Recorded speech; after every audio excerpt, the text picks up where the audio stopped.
കേരളത്തിൻ്റെ കളപ്പുര എന്നറിയപ്പെടുന്ന നമ്മുടെ പാലക്കാടേക്കാണ് ഇത്തവണത്തെ യാത്ര. ഒരു പ്ലാനും ഇല്ലാതെ നിന്ന് നിൽപ്പിൽ പോയതുകൊണ്ടാണ് ഈ യാത്ര ഇത്രയും മനോഹരമായത്. അതുകൊണ്ട് ഇത്തവണത്തെ യാത്ര നമ്മുടെ പശ്ചിമഘട്ടവും പച്ചപ്പ് നിറഞ്ഞ നെൽവയലുകളും കോടമഞ്ഞ് മൂടിയ മലനിരകളും കാണാനായി നമ്മുടെ പാലക്കാടേക്ക് ഏകദേശം രാവിലെ 6:30 ആയപ്പോൾ ചെറിയ മഴച്ചാറ്റിലൊക്കെ നനഞ്ഞ് നമ്മൾ കണ്ണൂരിൽ നിന്ന് വിട്ടു. ഏകദേശം 11:30 ആകുമ്പോൾ പാലക്കാടെത്തി. ഒരു റാവത്തർ ബിരിയാണിയൊക്കെ കഴിച്ച് ഐശ്വര്യമായിട്ട് തുടങ്ങാമെന്ന് കരുതി നേരെ മലമ്പുഴയിലേക്ക് വിട്ടു. ടിക്കറ്റ് എടുക്കാൻ ക്യൂ നിന്നപ്പോഴാണ് ആ ചേച്ചി പറയുന്നത്, ഇവിടെ ഗൂഗിൾ പേ ഇല്ല മക്കളെ.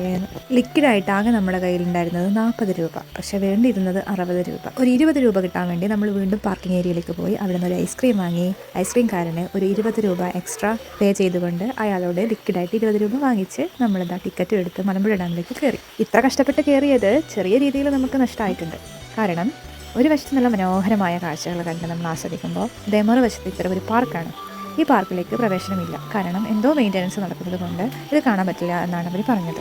ഡാം കാണാൻ വലിയ താല്പര്യമുള്ള ആൾക്കാരൊന്നും അല്ല ഞങ്ങൾ. എങ്കിലും മലമ്പുഴ ഡാം കണ്ടിട്ടില്ല എന്ന് പറഞ്ഞത് മോശമല്ലേ, അതുകൊണ്ടൊന്ന് കാണാമെന്ന് വെച്ച് കയറിയതാണ്. പണ്ട് PSCക്ക് പഠിക്കുമ്പോൾ മലമ്പുഴ ഡാം സ്ഥിതി ചെയ്യുന്നത് എവിടെ എന്ന ചോദ്യത്തിന് പാലക്കാട് കാണാതെ മലമ്പുഴ ഡാം കാണാതെ പാലക്കാട് എന്ന് ഉത്തരം എഴുതിയതൊക്കെയാണ് ഇപ്പോൾ ഓർമ്മ വരുന്നത്. കാഴ്ചകളൊക്കെ കണ്ടു കഴിഞ്ഞ ശേഷം നമുക്ക് പിന്നെ നമ്മളെ തന്നെ ഒന്ന് ഡോക്യുമെൻ്റ് ചെയ്യാമെന്ന് കരുതി കുറച്ചൊക്കെ വീഡിയോസും ഫോട്ടോസും എടുത്തു.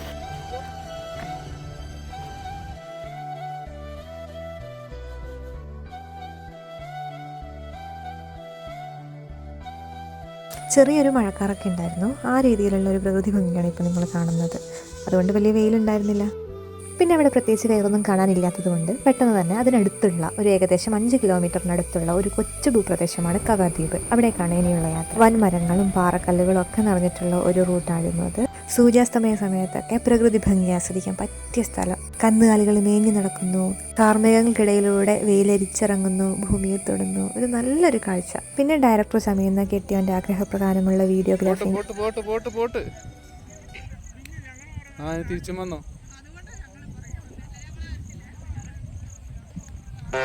എന്തൊരു എസ്തെറ്റിക്കല്ലേ.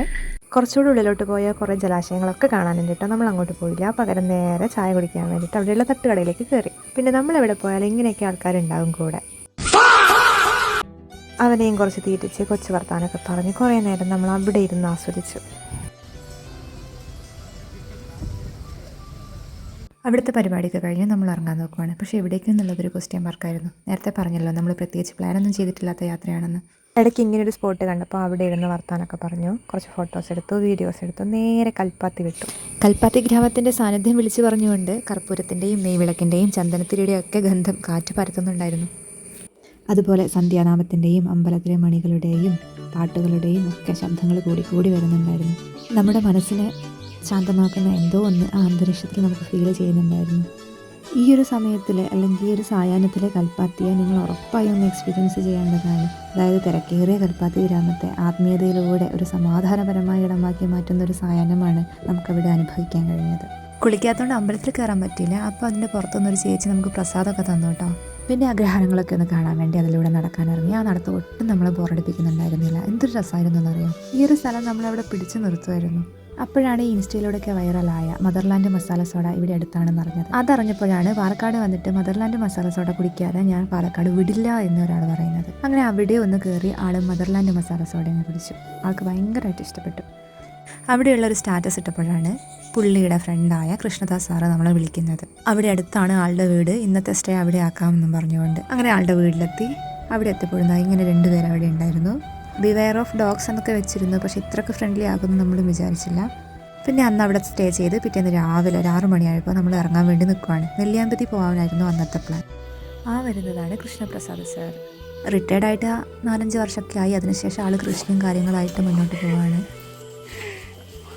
പിള്ളേർ നല്ല അനുസരണയുള്ളവരാണ് കേട്ടോ. സാറിൻ്റെ പട്ടാളച്ചിട്ടൊക്കെ വെച്ചിട്ട് അതിനെ നന്നായിട്ട് ട്രെയിൻ ചെയ്യിച്ചിട്ടുണ്ട്. ആ കാഴ്ചയാണ് നമ്മളിപ്പോൾ കാണുന്നത്. Don't touch. No. No. No. Wait. Wait. Wait. No. Sit. Wait. Wait. Food എടുത്തോളൂ എന്ന് പറഞ്ഞതിന് ശേഷമാണ് അവർ ആ ഫുഡ് കഴിക്കുന്നത്. പോയി കൂട്ടിൽ കയറാൻ പറഞ്ഞപ്പോൾ അത് അതുപോലെ അനുസരിക്കുന്ന ആൾക്കാരാണ് ഇവർ.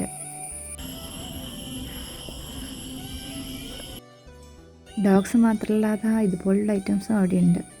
ഒരു പട്ടാളക്കാരനെ അല്ല, പകരം അസലൊരു പാലക്കാട്ടുകാരൻ കൃഷിക്കാരനെയാണ് നമ്മളവിടെ കണ്ടത്. അവരുടെ വീടിൻ്റെ മുറ്റത്ത് നിന്ന് കാണുന്ന കാഴ്ചയാണ് കേട്ടോ ഇത്. എന്തൊരു രസമായിരുന്നെന്ന് അറിയാം ആ മോർണിംഗ്. നമ്മുടെയൊക്കെ വീടിൻ്റെ ചുറ്റുപാട് ഫുൾ റബ്ബർ തോട്ടങ്ങളും പാറപ്രദേശങ്ങളും നിറഞ്ഞതായതുകൊണ്ട് ഇത്തരം കാഴ്ചകൾ കാണുമ്പോൾ നമ്മുടെ കണ്ണൂർക്കാരുടെയൊക്കെ മനസ്സ് വല്ലാണ്ടങ്ങ് കുളിര് കയറും. അങ്ങനെ ഒറ്റ ദിവസം കൊണ്ട് പാലക്കാടിനെയും നല്ലവരായ പാലക്കാട്ടുകാരെയും മനസ്സിലാക്കി തന്ന ഇവരോട് യാത്ര പറഞ്ഞ് നമ്മൾ നെല്ലിയാമ്പതിയിലേക്ക് പോകാനുള്ള പ്ലാനിലാണ്. അന്നത്തെ നെല്ലിയാമ്പതി, നെന്മാറ, കോയമ്പത്തൂർ വിശേഷങ്ങളൊക്കെ ഇനി അടുത്ത വീഡിയോയിൽ കാണാം.